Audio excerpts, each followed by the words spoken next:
Hello everyone. Physics is never a difficult subject for a student who is interested, provided he or she has a clear and strong physics teacher.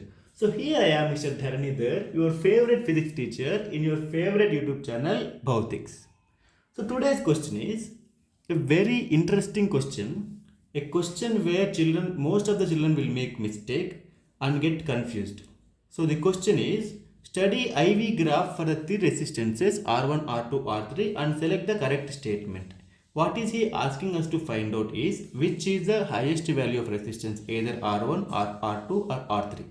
While answering this type of questions, you should be very careful which is present on x-axis, which is present on y-axis. Sometimes they will give current on x-axis and sometimes they will give current on y-axis. However they want to give, let them give. But after this video, you will be very clear with, to identify the correct statement. Our intention and our work is to find out the relation between R1, R2, R3. Either it is R1 greater than R2 greater than R3 or R3 greater than R2 greater than R1 or however it is.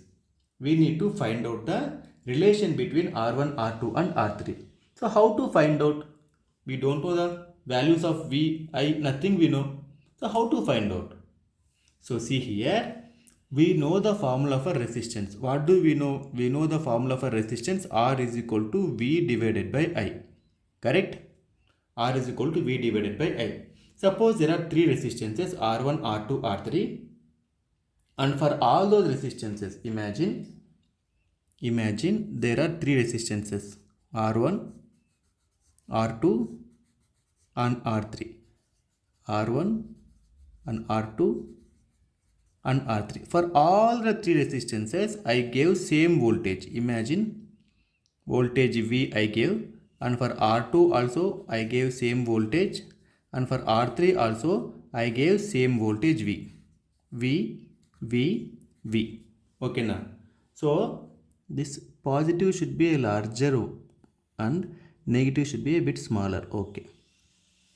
So now same voltage given to three resistances.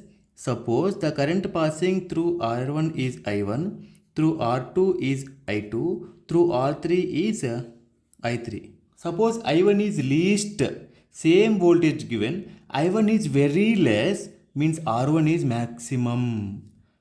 So same voltage given, I3 is maximum, so R3 is minimum.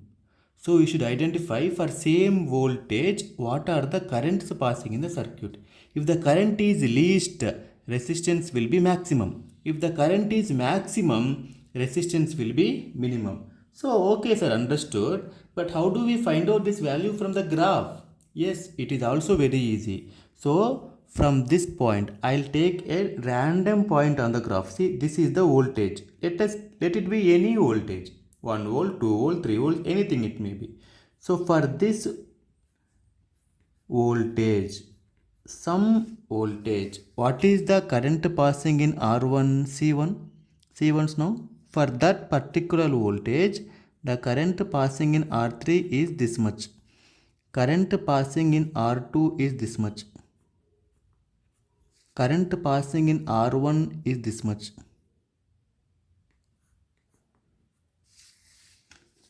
Understood or not? So we plotted the graph. We used the graph. For the same voltage, R3 is giving less current, R2 is giving a bit more current, R1 is giving a bit more current.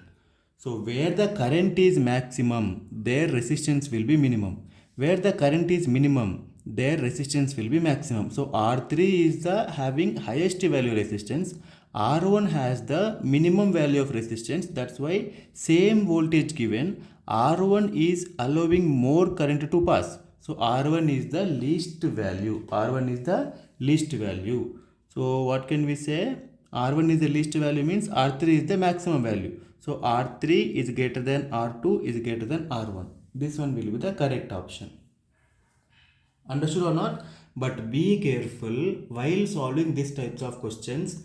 Need to remember that, need to observe that where V is given, where I is given. Keep in mind, this is going to be very important. When we and I are interchanged, then whole question is going to change. Thank you so much. We'll meet in the next video.